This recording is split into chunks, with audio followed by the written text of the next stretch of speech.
Hello, good afternoon. I'm Veronica Roberts. I'm the curator of modern and contemporary art at the Blanton, and we are so thrilled to see so many of you on a gorgeous day. It's a real testament to Nina that you would forsake sunshine to be with us. And I just wanted to start by saying that if Nina Katchadourian is curiouser, then I am gratefuler, because it was an incredible team that worked on this exhibition to realize it. We've been working together for almost 4 years, and Nina is the kind of artist you dream of working with. She is a consummate collaborator. You can tell a lot about her from her work, so you can imagine the fun we had in working on the exhibition together.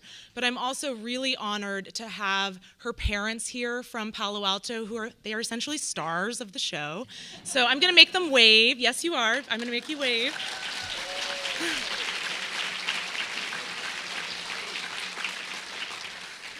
And I'm very fortunate to also have my mom and sister and brother-in-law and nephews are the youngest members of our audience. So it's kind of been like a wedding this weekend. With lenders, and we have lenders from so many different states who are here, funders of the show. As I said, it's just overwhelming. I am so grateful to all of you for being here and for your support of the show. I think the most fun thing about the exhibition has been eavesdropping on people as they're in it.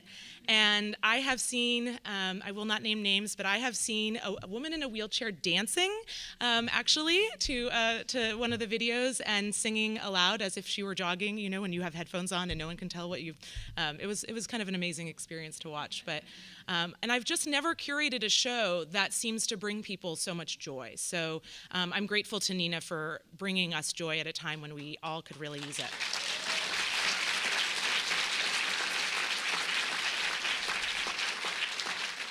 We're going to get started, but I did want to also say that the show is up through June 10th, and the museum is open till 11 p.m. tonight. So you can watch it, you can come see it today, you can enjoy it after this. We're also going to do a book signing after the talk, so if you would like Nina to sign your book, just line up. It will be just outside the auditorium on the ground floor.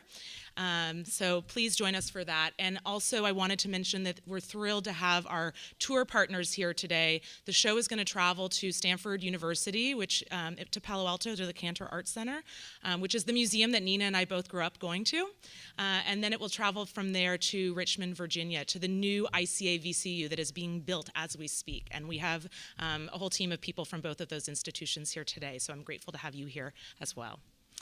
So I'm going to get started, and Nina is going to introduce her work and take us on a little journey into her childhood, I believe, is where she's going to start. And then we're going to sit down and have a conversation afterwards, and we're going to make sure to leave some time for Q&A. So thank you, and please welcome Nina.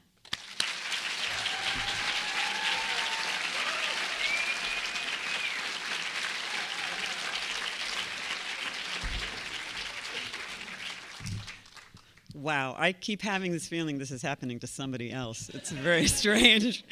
Thank you all for being inside on this beautiful day. Thank you for coming to see the show and for all the just incredibly nice feedback the last few days. And certainly the hugest thanks today at this moment to everybody at the Blanton who helped this show happen.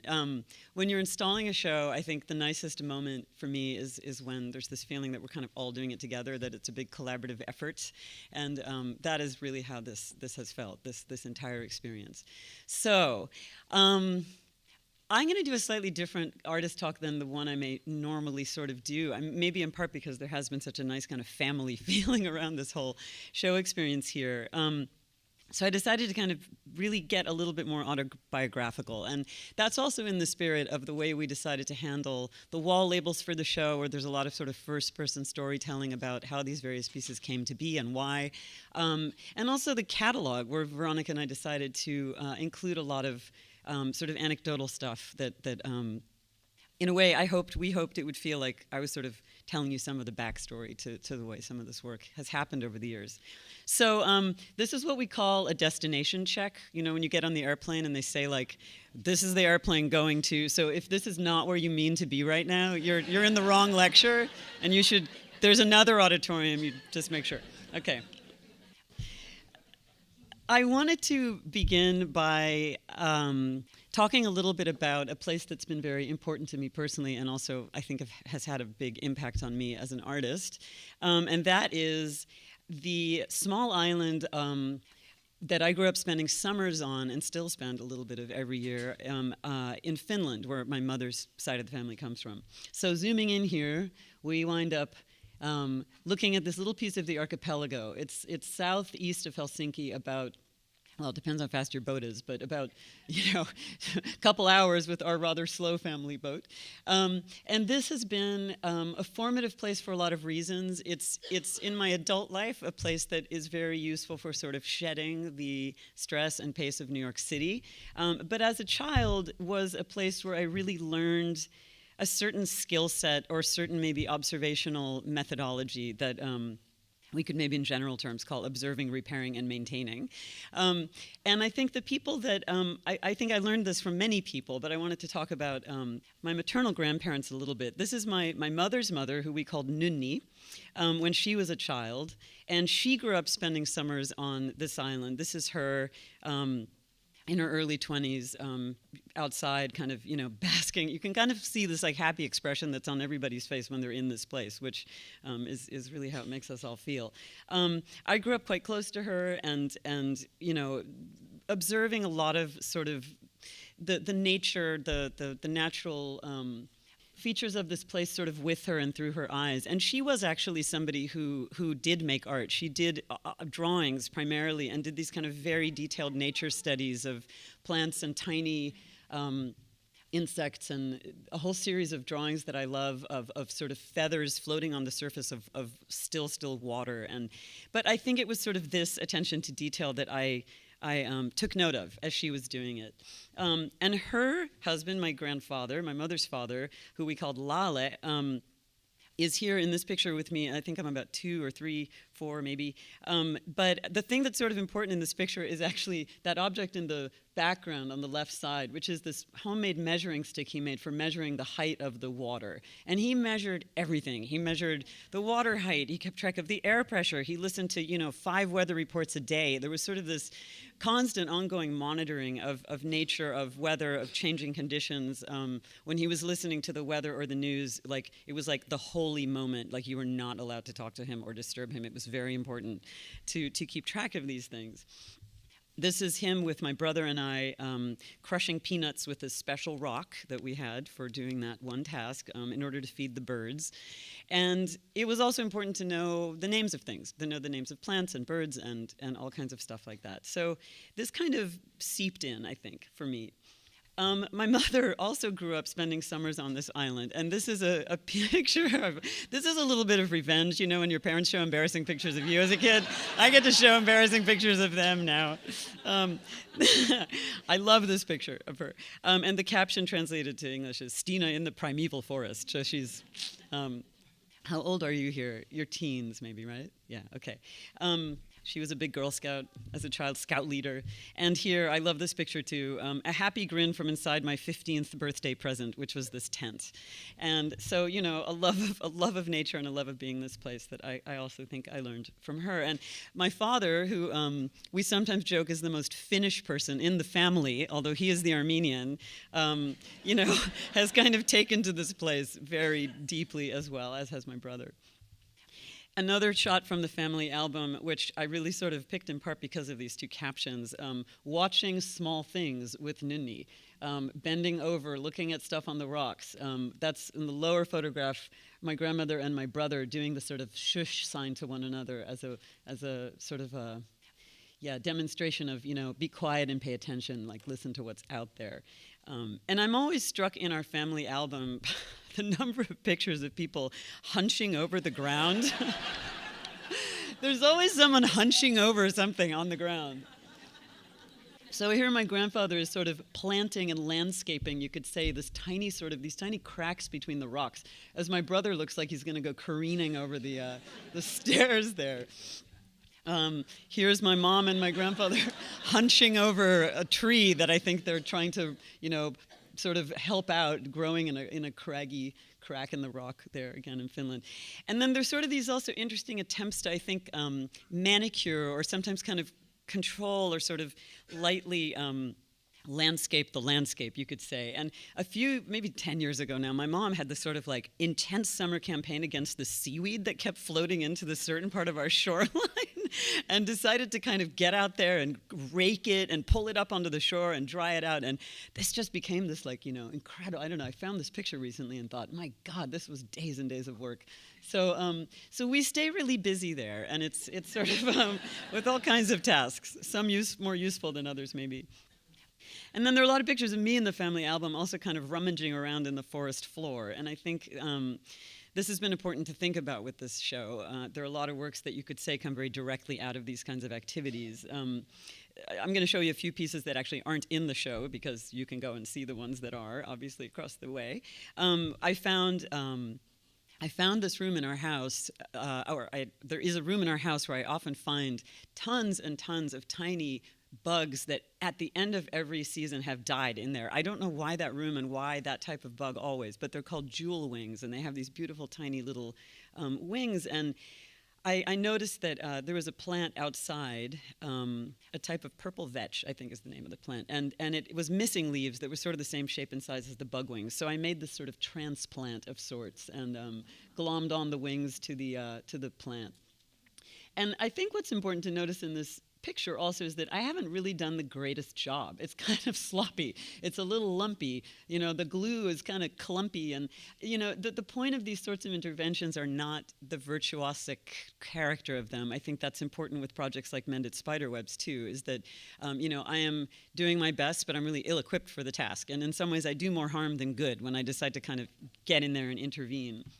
So this summer back in 98, 99 was an important one for me. I had a few weeks on the island by myself, and I was, rummaging around on the forest floor, harassing tadpoles in a pond of rainwater, and trying to make these images that were sort of deliberately misunderstood. This gets even funnier if you know that my father taught human sexuality at Stanford University for a really long time. So it's like I didn't learn it right or something. And here the tadpoles are actually sort of fertilizing the egg, which they didn't really want to do. So in between taking these pictures, I was sort of shoving them towards the egg to make them go that way. And then, Mended Spiderwebs, as I mentioned before, came out of a lot of these sorts of just observations of things in the forest and going in there and deciding to sort of tinker with what was there and then finding these surprising, retorts, if you want to think of it that way, like the spider coming in and tearing out all my work and throwing it away and fixing the web again. I went into our tool shed one day and found this beautiful old box of bicycle tire patches and used them to fix up this mushroom that was looking a little bedraggled and turned it into kind of a crazy Disneyland-y mushroom instead. Sort of humiliated it, actually, I think, in a way, by doing so. My brother and I were very close as children.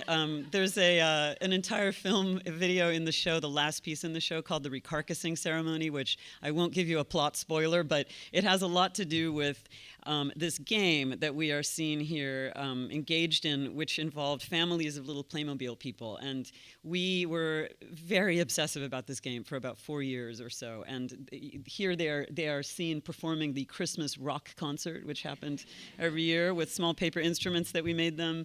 And I think that in a way what this game did for us, and we were mostly playing it in Finland in the summers, was that it sort of miniaturized the whole world. We ended up kind of learning how to see the world around us at their scale. So everything was sort of a 4-inch tall measurement.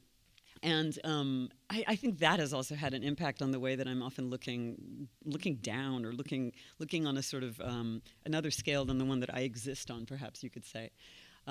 Another page from the album. And it's funny looking through our family albums because the people, these two families in this game sort of at a certain point in time start to take up kind of equal weight as the human activities do. So it sort of is a suggestion that the game is becoming pretty real for everyone, including my parents, around us.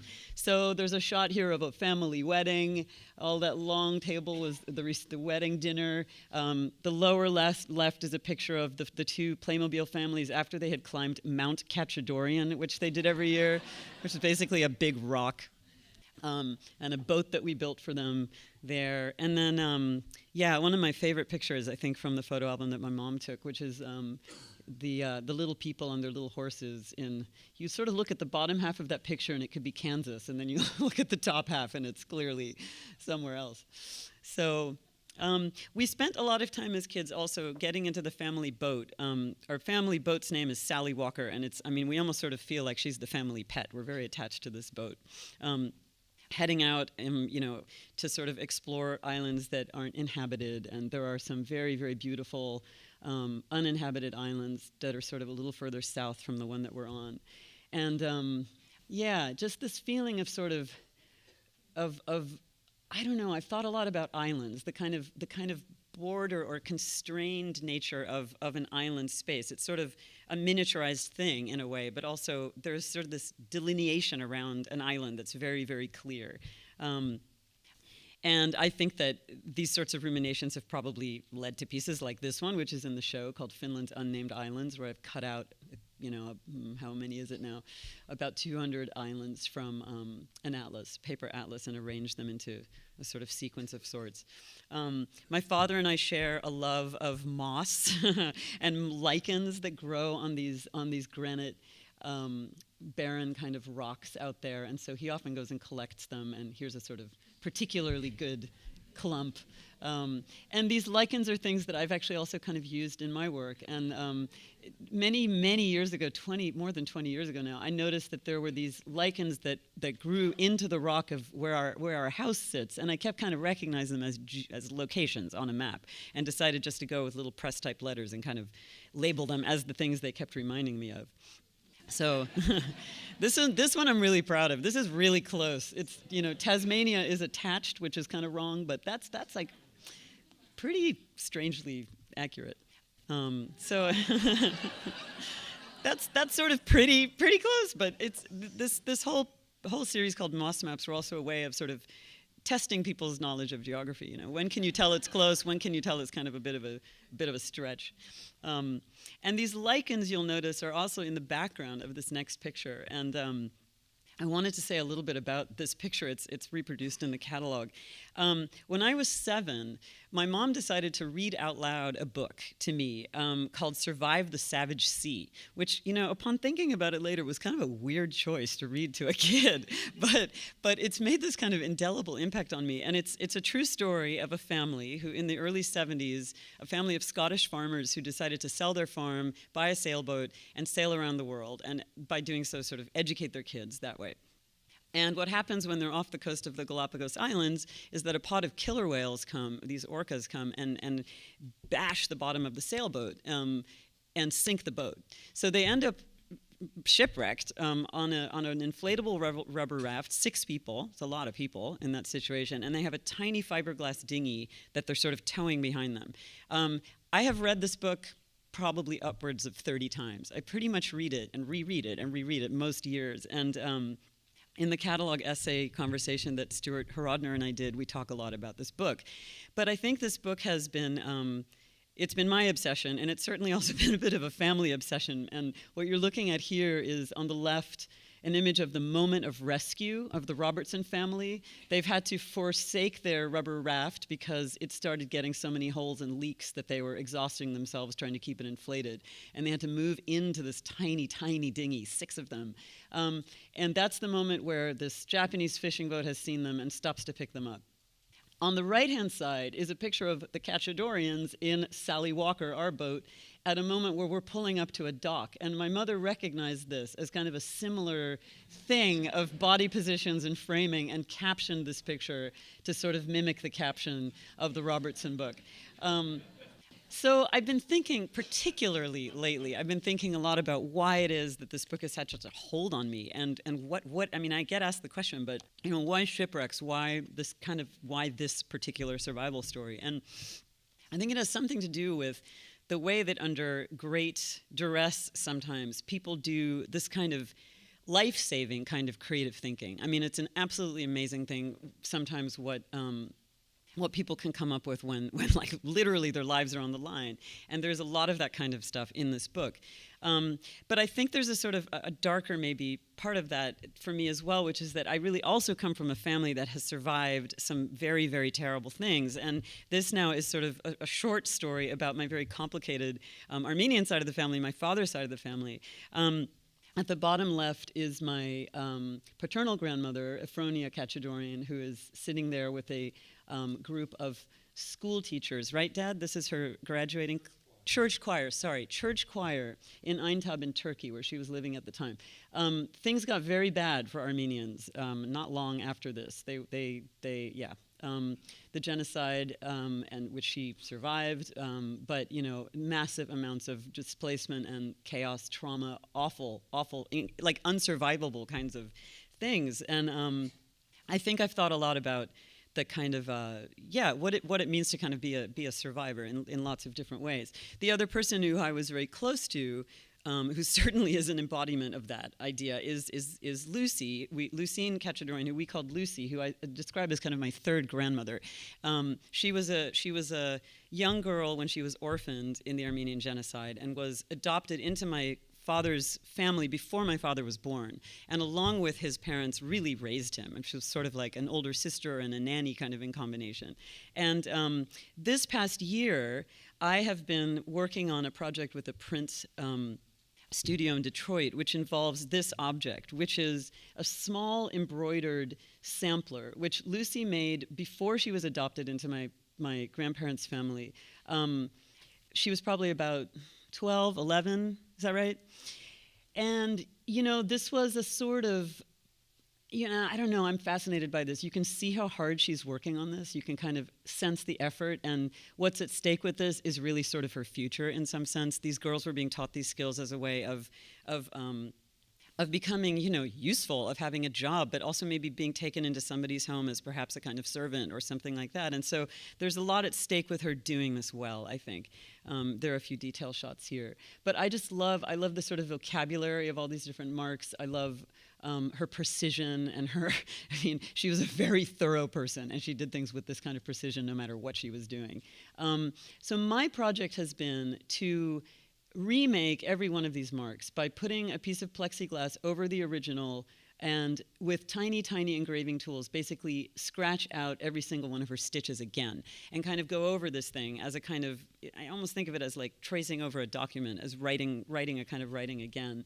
And that's also taken a long time and been a sort of put your mind to it kind of effort. And here I'm pulling a few test prints with Lee Marcellonis at Signal Return, and we are a few months away, I think, from finishing this print. It's been a really amazing experience to work on this and to sort of feel very close to her marks through doing that.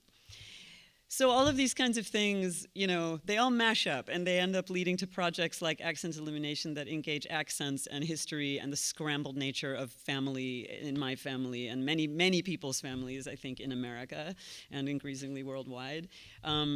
Projects that engage translation, like Talking Popcorn. I've grown up around so much translation happening between people because of all these stories I've told you. I thought I would just throw in then one last thing, which is the story goes, I'm really interested in boredom. I think that in moments when nothing seems possible, and this is a big question behind what motivates my project seat assignment in the show. Why is some time potentially more useful artistically than other kinds of time? Like, as someone who sort of generally is invested in the world as a pretty interesting place, I'd like to think that any situation is potentially useful, interesting, fruitful, etc. So I've been working in these spaces of boredom, when I'm stuck on planes and other kinds of situations like that. And had an invitation from MoMA a couple summers ago. A couple people from the education department came into the studio visit and said, we run this program called Artists Experiment. We invite an artist or two every year to come and make something here that engages the public. We would love to work with you. And I spent a few months just going to the museum and talking with people I hadn't gotten to meet before. So I just wanted to know about the building and who's in there and what their jobs are. That was a very sort of basic first step. So I met the head of security. I met the buildings and operations manager people. I met visitor services. I met conservators, all kinds of people, some of whom I think the public knows a lot about what their jobs lead to, and others where they're sort of quite unsung in some sense in the jobs that they do that are very important. And spending all this time at the museum, I started to also develop this fondness for a very dusty ledge that is on the 4th floor in the permanent collection galleries. And it's this kind of funny feature of the architecture where there's a big window that you can't open. It's a fixed pane of glass. And it overlooks an atrium. And you're very high up above that atrium at this point. So, it's impossible to get up there and dust this ledge more than a couple times a year. And as a result, it becomes spectacularly dusty and crusty and disgusting and interesting to me all at once. And I just kept going to look at the ledge, which was funny. It's like there's, a Picasso or two behind me, but I'm looking at the dust going, why is this so interesting? And thinking, part of it is that it's sort of a trace of all of us. I mean, dust is kind of all of us. It's our clothing and our skin and our hair and fibers and things that come loose from us and kind of settle there. So then that got me thinking about all these people I'd been having conversations with. And what this piece became is an audio tour. It's still up for a little while longer, till April 21st, possibly longer. But I interviewed all of these different people and really talked to them then specifically about dust. And every one of these people in all these different departments had something to say about this topic. How you get it off of an artwork, how you manage it in the lobby, metaphorical things about dust. Obviously, it's a kind of like rather quick line to ruminations on mortality and ephemerality and things like this. This is a shot of what it means to clean that ledge, by the way. And these are two of the guys who went up to clean the ledge. Pete and Hector, who saved the dust for me. I got this special bag of MoMA dust. Which we put under the microscope and had a look at. And I went around with conservators and asked them, what are the dustiest problem spots in the museum? And they would say, the Brancusi platform, it's impossible to keep it free of dust. Or the helicopter, which is in their atrium space hanging there, is, they end up looking like these kind of Lilliputians as they go and swab the thing down with these kind of giant, weird Q-tip type things. So it was an amazing thing to get to see a lot of this behind the scenes. We put dust under the microscope in the conservation lab, which nobody there had done, which I thought was pretty interesting. And it revealed this incredibly colorful substance. Who knew? There was something like this little rainbow, present in this. Maybe I'll play this and then stop.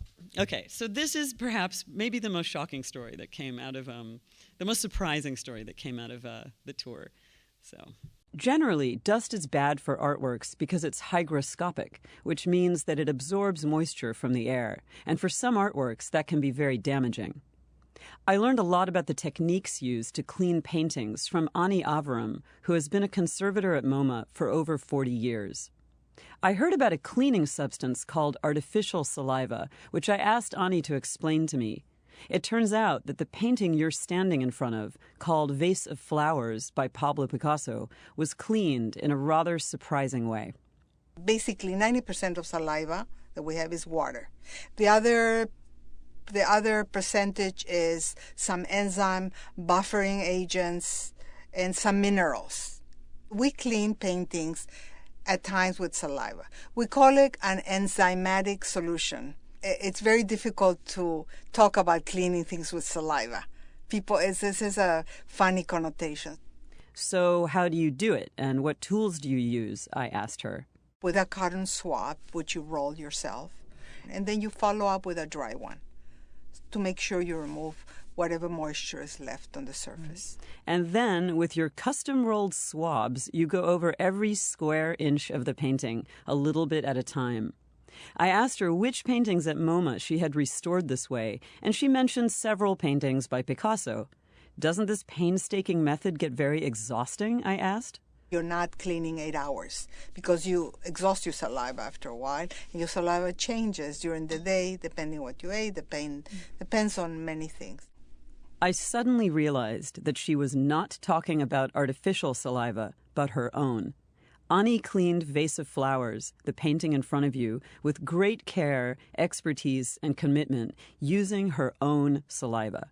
In fact, she has cleaned Picasso's 3 times this size with her own saliva, a laborious process that can take months. I haven't looked at a Picasso the same way since. That's so intimate, I said. How did you do it? I was putting the swab in my mouth, swabbing it in my mouth, and then painting. Fresh. That's it. Thank you.